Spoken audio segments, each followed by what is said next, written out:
Alright everybody, this is Denny from TDB. And this is James bringing you episode 129.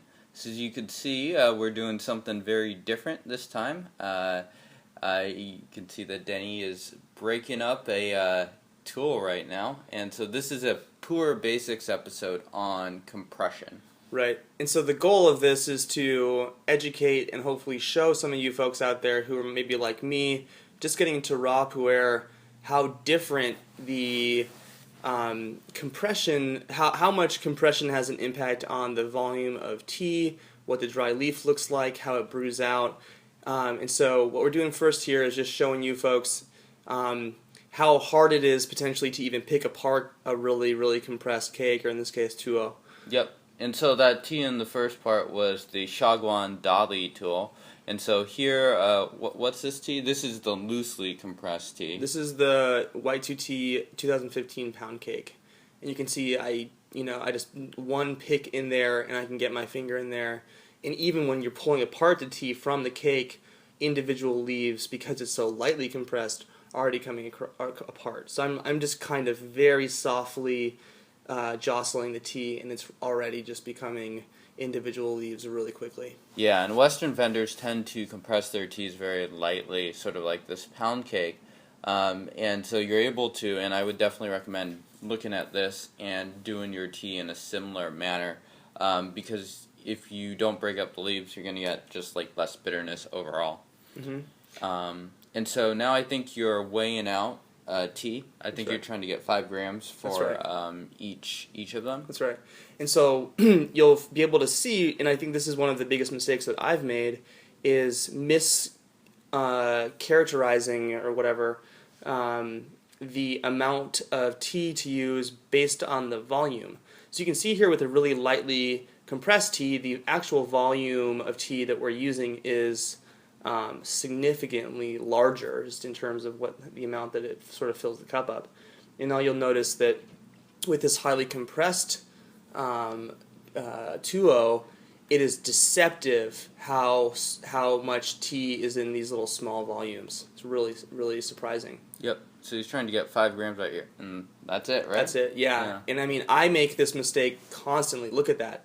So it's really easy for me to err on the side of thinking that I should be using the right side amount of tea in terms of the volume. So then that can result in some nasty compressed tea for brews. sure. Yeah, and I think that especially getting into raw as a newbie, it's a really easy mistake to make, where you're using way too much leaf in the gaiwan. And so if you do make that mistake, we've espoused this before on the show, just pull out some of the actual wet leaf to balance out the brew and make it taste better. Yeah. Nothing wrong with that. And then you can add that leaf back in later if you want. For sure. And you'll see also that Denny gives the compressed tea, the shagwan here, really, really nice long brew there. And that helps to just hit it with heat and get it to open up quite a lot. And you wouldn't have to do that as much with the pound cake, for instance. Right. And so you'll notice here that the amount of volume in the gaiwan right now is pretty small. It's still very compressed.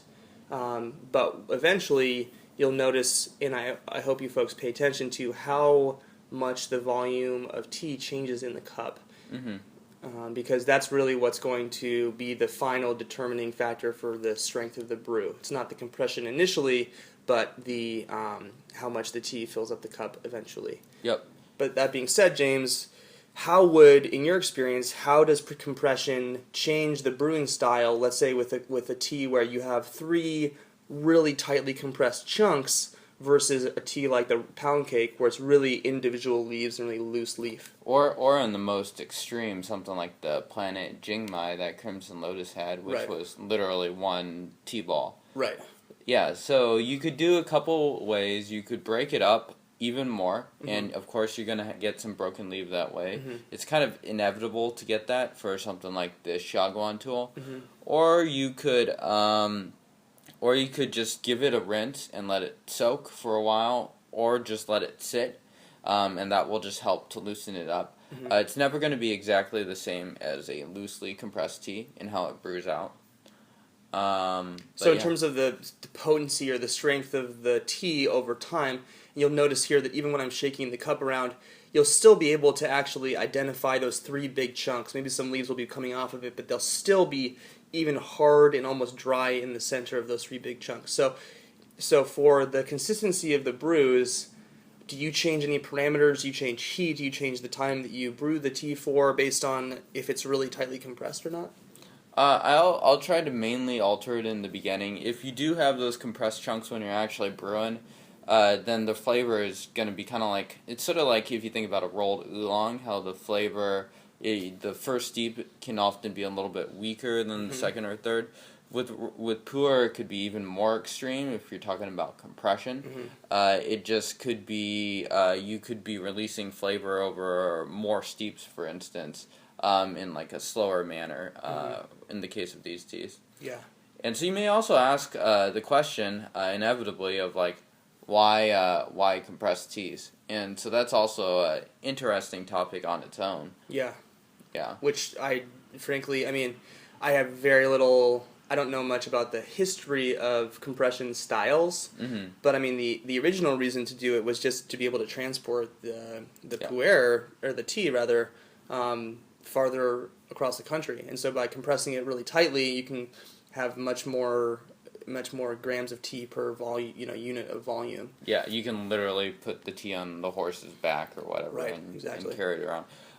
But more recently, in like more modern times, in like 1950s, 60s, they produced the normal cakes, and then they started to produce iron cakes, and then they stopped producing iron cakes for a bit, actually, just because it kind of grew out of fashion, out of style, and they found out that the iron cakes were aging much more complexly in an interesting way, because the tea was mainly stored in Hong Kong and places like that in Southeast Asia with a lot of humidity. Right. So it's sort of like a way to control the aging and the rate at which it ages and matures. Yeah, that makes a lot of sense. Just by virtue of having less surface area open to the active yeasts and bacteria and stuff. So you'll notice here with the actual volume of the tea at this point how full the gaiwan is. I mean, it's really, really full at the end. And that was 5 steeps. And it's going to look like we're starting with a pretty full cup of pretty full gaiwan at this point, just by virtue of it being lightly compressed in this case. So again, it's really important, if you do sense that your tea is very compressed in the easiest ways, is it hard to break apart?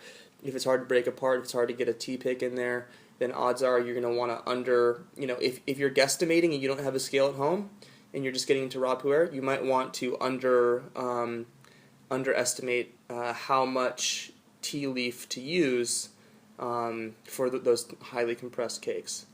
Yep, and on the vice versa, you might want to consider using a little bit more for something that's real fluffy like this. Yep. If you just think about like sort of the fluffiness of wooey teas versus like rolled oolongs, it's very similar. Yeah, absolutely. And I think that is a really good analogy for the differences between these two teas, because you're going to have a lot more almost potentially erring on the side of bitterness with how intense the steepings can get between like 3 and 5 for the highly compressed cakes, just like you would with a Taiwanese oolong that really starts to open up and shine on those 3 to 5 steepings. That's rolled. Now, if you were to use something like an Oriental Beauty or a Baozong, it's going to become the consistent flavor a little bit more quickly, but it's going to steep out a little bit more quickly as well. So I think you don't get as much longevity out of a tea like this. It's also because this is a young tea, but you're not going to get quite as much longevity if you're able to really take apart all the leaves as compared to having it really compressed. Yeah, it'll be a lot more front-loaded on like time. And if we were to talk back a little bit to how it would affect the brewing, you can see already that it's like Exactly. just filling the gaiwan. Yep. Is that like you would probably end up keeping steep time shorter for longer with something like the Dali Tuo to avoid the excessive bitterness, whereas you could start pushing the pound cake a lot earlier. Yep, exactly. So, and to say that another way, earlier on, you might need to, with a highly compressed cake, you might need to, as it starts to expand, even shorten the steepings to be able to counteract the intensity of the flavors that are going to be happening. Yep. Whereas with this, you can kind of just assume that each steeping afterwards, you can add a little bit more time to it, and it's going to maintain that flavor. Yep. So Absolutely. And I believe our next episode after this, we actually go through and drink the teas, these 2 teas, after we brew them out 5 times. So we aren't drinking any of these steepings here. And then in our next episode, we'll actually talk through trying these teas at the very start of steepings, 6, 7, 8, and so on. Yep. So it's kind of a different exploration of some of the facets of tea that we haven't really done. Yeah. But I think that just about wraps up this episode. So thank you guys for watching. And check us out on tdb.org. Subscribe on the bottom left for more videos. Go to tdb.org for our newsletter, Instagram, social, all those cool, awesome things. Yeah, and check out White to Tea and Yunnan sourcing. We didn't really get a chance to talk about the teas too much, but expect more of that in the next episode. And cheers, guys. Cheers.